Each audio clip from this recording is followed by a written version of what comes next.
பாட்டியும் நானுமே பக்கத்தில் வந்துட்டோம். இன்னும் அந்த பாட்டியோட வீட்டுக்கு பக்கத்தில் வந்துட்டோம்.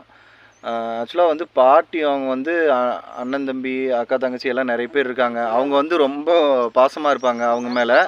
நான் அவங்கக்கிட்ட கேட்குறேன் என்ன சொல்கிறாங்கன்னு, நீங்களே கேளுங்களேன் இந்த கால தலைமுறைக்கு என்ன சொல்கிறாங்கன்னு. இல்லை 70-75 கிட்ட ஆகுது. இந்த காலத்தில் வந்து இப்போ நீங்கள் வந்து கூட பிறந்தது உங்க கூட பிறந்தது எத்தனை பேர்? 5 பேர். யார் யார்? 5 பேர். அண்ணன் 2 பேர். வேற? அப்புறம் அக்கா ஒன்று, கடைசி தங்கச்சி. அதாவது இவங்களுக்கு ஒரு தங்கச்சி இருக்காங்க, இவங்களுக்கு ஒரு அக்கா இருக்காங்க, இவங்களுக்கு 2 அண்ணங்க இருக்காங்க. இவங்களால வயசாகி நடக்க முடியறதில்ல. இருந்தாலும் வந்துட்டு அண்ணன் தங்கச்சி பார்க்கணுன்னா முதல்ல கிளம்பிடுவாங்க. நாங்கள் எவ்வளோ சொன்னாலும் நாங்களே கூப்பிட்டு போகிறனால டைம் ஆச்சுன்னா போய் பார்த்துட்டு வருவாங்க.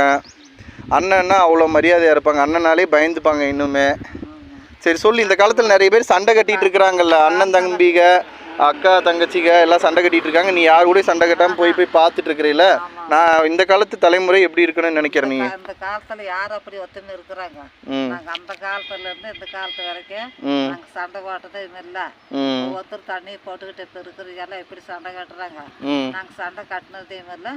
எப்பவுமே நாங்கள் 5 பேர் பாசமாக தான் இருப்போம். சரி, அதே மாதிரி இருக்கு. மற்றவங்களுக்கு என்ன சொல்கிற? மற்றவங்களுக்கெல்லாம் அவங்கெல்லாம் நம்ப அதை சொல்ல முடியாது. சொல்லு நீ பேசு.